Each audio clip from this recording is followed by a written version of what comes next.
Saya Dr. Teofano, hari ini saya akan membahas mengenai elektrokardiogram. Jantung merupakan salah satu organ vital yang terus-menerus bergerak. Ini adalah gambar jantung yang sedang berkontraksi, di mana kontraksi ini dicetuskan oleh suatu aliran listrik yang direkam oleh elektrokardiogram.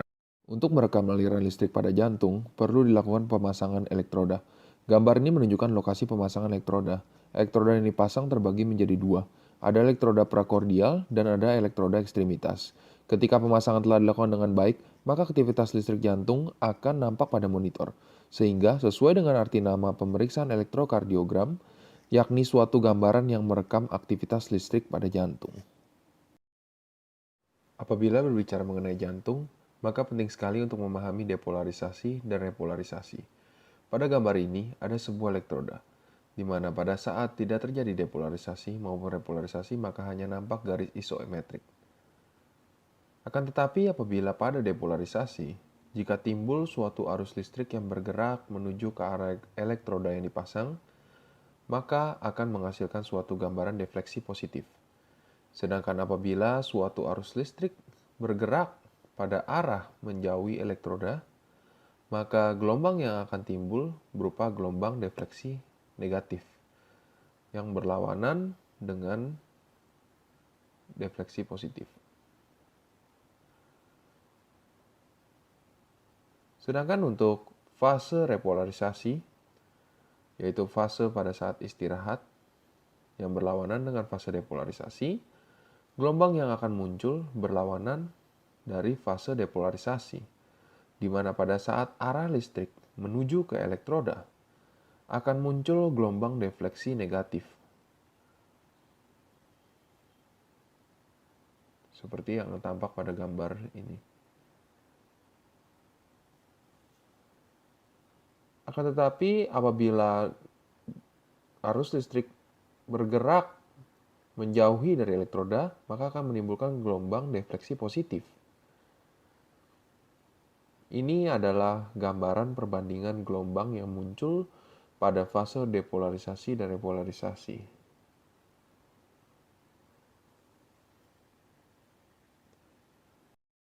Berikut ini merupakan gambar hasil rekaman EKG yang telah dicetak. Terdapat 12 sadapan dan dibagi menjadi dua bagian. Bagian pertama yaitu 6 sadapan pada dada atau elektroda prakordial yang melihat depolarisasi dan repolarisasi dari potongan jantung secara horizontal atau transversal. Dan yang bagian kedua adalah sadapan bagian frontal atau elektroda ekstremitas yang melihat depolarisasi dan repolarisasi dari potongan jantung secara vertikal atau frontal. Pertama-tama saya akan membahas elektroda prakordial. Terdiri dari V1 sampai V6, di mana V1 terletak pada ICS 4, bagian kanan sternum. Untuk V2 terletak pada ICS 4, bagian kiri sternum. Untuk V3 terletak di antara V2 dan V4. Untuk V4 sampai V6 terletak pada ICS 5, di mana V4 terletak di linea midclavicularis kiri, V5 di linea axillaris anterior, dan V6 terletak pada linea mid-axillaris kiri. Jika jantung dilihat pada potongan secara transversal, maka gambaran anatomi jantung yang nampak berupa atrium kiri terletak pada bagian posterior dan atrium kanan terletak pada bagian kanan, sedangkan ventrikel kanan terletak pada bagian anterior dan ventrikel kiri terletak di bagian kiri. Untuk sadapan V1 dan V2, mampu menilai pada bagian anterior dan juga dapat mengidentifikasi ventrikel kanan. Akan tetapi, juga penting sekali dalam mengidentifikasi otot pada bagian interventricular septum apabila terdapat gangguan. Sedangkan untuk sadapan V3 dan V4, mampu menilai bagian anterior jantung dari ventrikel kiri. Dan untuk V5 dan V6, mampu merepresentasikan bagian lateral ventrikel kiri. Sehingga pada rekaman aktivitas listrik, sadapan V1 sampai V6 akan nampak gambaran EKG sesuai dengan gambar yang tertera pada bagian kiri. Selanjutnya akan dibahas mengenai sadapan frontal atau elektroda ekstremitas. Untuk elektroda ekstremitas dibagi lagi menjadi dua, yaitu ekstremitas standar di lead 1 sampai 3 dan vektor augmentasi AVR, AVL, dan AVF. Sadapan ini melihat depolarisasi dan repolarisasi dari potongan jantung secara vertikal, sehingga pada anatomi akan nampak seperti ini. Atrium terletak di bagian atas dan ventricle terletak di bagian bawah. Dan pada atrium nampak SA node yang merupakan pusat elektrik dari jantung. Untuk lead 1, mampu melihat jantung pada bagian kiri dan dapat dijadikan acuan karena sejajar dari jantung menuju tangan kiri pasien dengan arah 0 derajat. Sedangkan untuk lead 2, 60 derajat dari lead 1 searah jarum jam. Dan lead 3, 60 derajat dari lead 2 searah jarum jam. Untuk sadapan ekstremitas standar ditandai dengan lead 1, 2, dan 3 yang nampak pada bagian kanan gambaran EKG ini. Lalu saya akan berlanjut membahas untuk vektor augmentasi yakni AVR, AVL, dan AVF. AVL atau AV left melihat jantung dari kiri yaitu 30 derajat dari lead 1 berlawanan arah jarum jam. Untuk AVR atau AV right melihat jantung dari kanan yaitu 30 derajat di atas dari seberang lead 1. Sehingga apabila dilihat secara global, hal ini akan nampak seperti sayap pada EKG.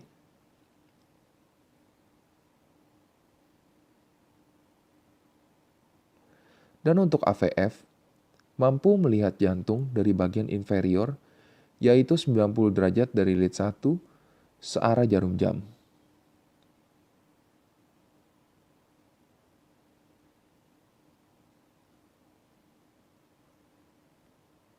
Pada gambaran EKG akan nampak AV right, AV left, dan AV foot.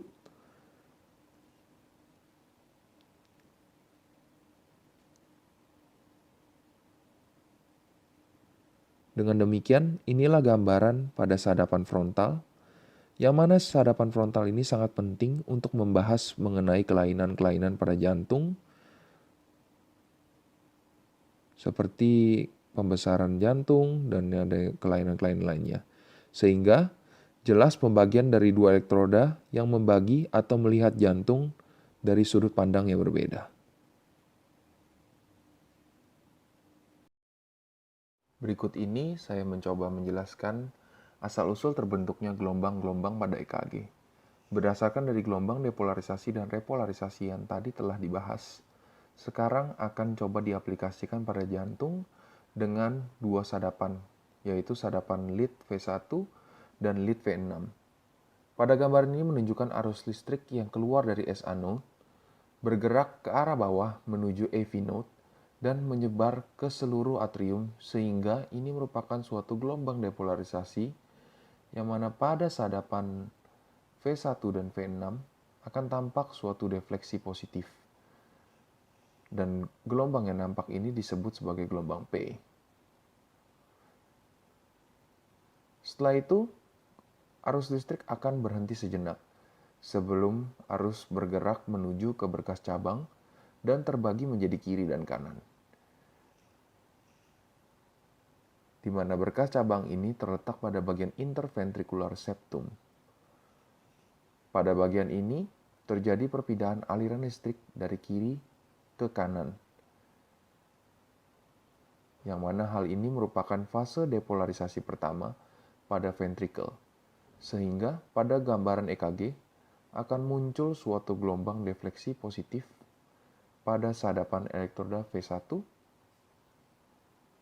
dan defleksi negatif pada sadapan elektroda V6.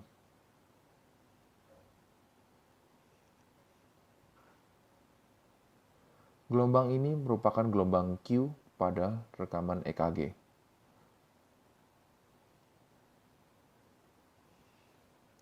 Lalu arus listrik kembali berjalan menuju ke ventricle kiri dan ke ventricle kanan.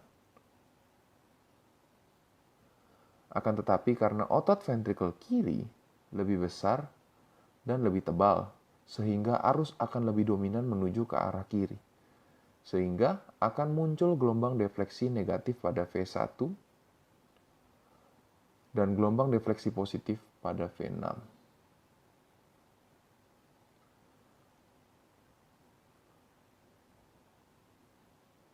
Gelombang yang muncul ini merupakan suatu gelombang R dan gelombang S.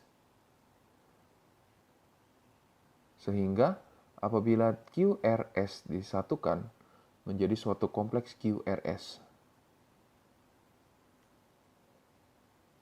Setelah fase depolarisasi selesai, akan terjadi fase repolarisasi atau fase istirahat, di mana seperti yang telah dibahas sebelumnya, gelombang yang akan muncul akan berlawanan dengan gelombang yang terjadi pada fase depolarisasi, di mana ketika ada arus listrik yang menuju ke bagian elektroda pada fase repolarisasi akan terbentuk suatu gelombang defleksi negatif yang akan muncul pada gambar ini.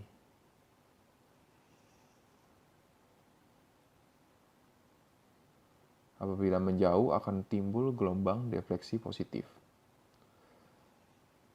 Kembali lagi pada hal ini, karena dominan otot pada ventrikel kanan dan kiri lebih dominan di bagian ventrikel kiri, sehingga repolarisasi pada ventrikel kiri akan lebih dominan, yang mana akan bergerak ke arah kanan, sehingga pada saat perekaman akan terjadi suatu gelombang defleksi negatif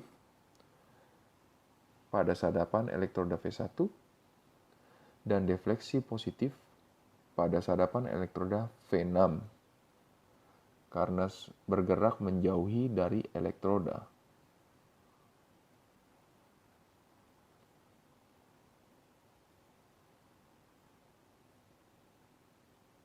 Dan gelombang ini yang muncul disebut sebagai gelombang T.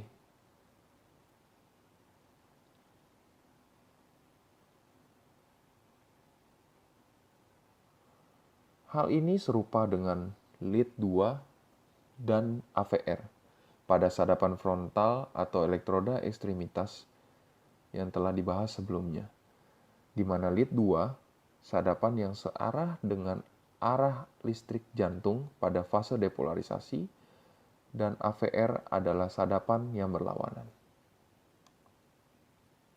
Setelah mengetahui tentang bagaimana proses terbentuknya gelombang depolarisasi dan repolarisasi, sekarang saya akan membahas mengenai gelombang-gelombang yang terekam oleh sadapan di gambar EKG. Terdapat gelombang P, kompleks QRS, gelombang T, segmen ST dan segmen PR, interval PR dan interval QT, seperti gambar yang tertera di sini, serta saya akan membahas mengenai keterkaitan masing-masing gelombang yang tampak pada gambar EKG dengan aktivitas yang terjadi pada jantung secara langsung. Munculnya aliran listrik pertama kali di jantung dicetuskan dari suatu titik pacu jantung yang terletak pada atrium kanan yang bernama SA node. Lalu, dari SA node, aliran listrik akan menyebar menuju ke arah atrium kanan, lalu menuju ke arah atrium kiri. Hal ini diikuti oleh munculnya suatu gelombang defleksi positif pada rekaman EKG yang dinamakan sebagai gelombang P, dan gelombang ini merupakan gelombang depolarisasi atrium. Setelah selesai dari fase depolarisasi atrium, aliran listrik akan bersatu masuk menuju AV node, sehingga pada gambar EKG menjadi suatu garis isometris yang disebut sebagai segmen PR. Pada segmen ini merupakan fase antara akhir depolarisasi atrium dengan awal depolarisasi ventrikel. Lalu listrik akan masuk menuju AV node.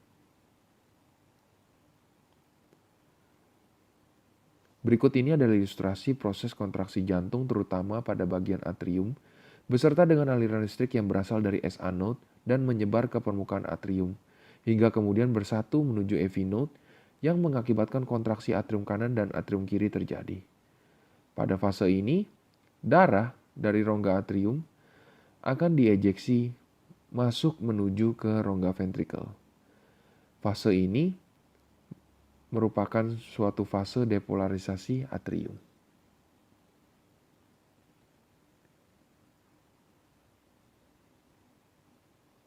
Setelah depolarisasi atrium, aliran listrik yang telah masuk menuju AV node akan dialirkan masuk ke berkas cabang atau bundle of His, lalu akan terbagi dua menuju ke berkas bagian kanan dan kiri, yang terletak pada daerah interventricular septum, serta akan menuju ke serabut Purkinje yang tersebar di ventrikel kanan dan ventrikel kiri. Fase ini merupakan fase depolarisasi ventrikel atau kontraksi ventrikel. Dan pada gambar EKG akan muncul gelombang Q, gelombang R, dan gelombang S, yang mana ketiga gelombang ini disebut sebagai kompleks QRS. Berikut ini adalah ilustrasi proses kontraksi jantung, terutama kontraksi ventrikel, beserta dengan aliran listrik dari AV node menuju ke berkas cabang atau bundle of His, lalu menuju ke berkas kiri dan kanan, serta menuju ke serabut Purkinje, sehingga terjadi kontraksi ventrikel dan terjadi pengosongan darah dari ventrikel kiri menuju aorta, sedangkan untuk ventrikel kanan akan menuju ke arteri pulmonalis. Setelah fase depolarisasi ventrikel, akan terjadi fase repolarisasi ventrikel, yang ditandai dengan timbulnya suatu gelombang defleksi positif disebut sebagai gelombang T. Fase ini disebut sebagai ventricular diastole. Pada akhir fase depolarisasi menuju ke awal fase repolarisasi, tidak ada aliran listrik yang terjadi, sehingga akan muncul suatu gelombang isometrik pada EKG dan disebut sebagai segmen ST. Untuk menentukan waktu dari pertama kali terjadi depolarisasi ventrikel hingga akhir dari depolarisasi ventrikel disebut sebagai interval QT. Demikian hal ini akan terjadi terus-menerus dan berulang-ulang, sehingga terjadinya kontraksi dan relaksasi jantung secara bergantian dan berkesinambungan secara terus-menerus.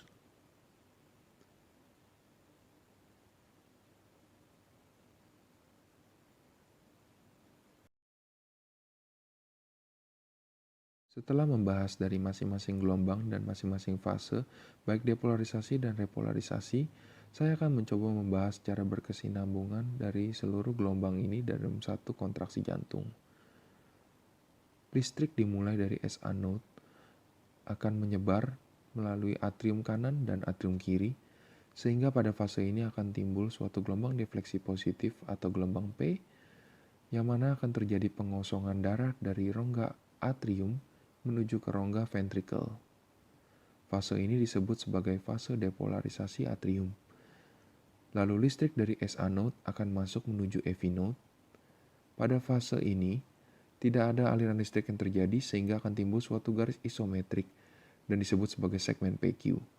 Lalu listrik akan menuju bundle of His dan terbagi dua menjadi berkas cabang kanan dan berkas cabang kiri. Lalu terjadi perpindahan listrik di interventricular septum dari kiri ke kanan sehingga menimbulkan suatu gelombang Q.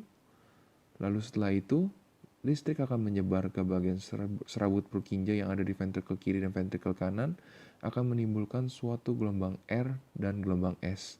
Di sini merupakan suatu kompleks QRS. Dan pada fase ini merupakan fase depolarisasi ventrikel sehingga terjadi pengosongan darah dari ventrikel kiri menuju aorta dan ventrikel kanan menuju arteri pulmonalis. Dan pada fase akhir depolarisasi menuju awal repolarisasi ventrikel disebut sebagai segmen ST, lalu untuk fase repolarisasi ventrikel disebut sebagai gelombang T. Demikian kontraksi jantung akan terus-menerus berkelanjutan secara berkesinambungan. Terima kasih banyak atas perhatiannya.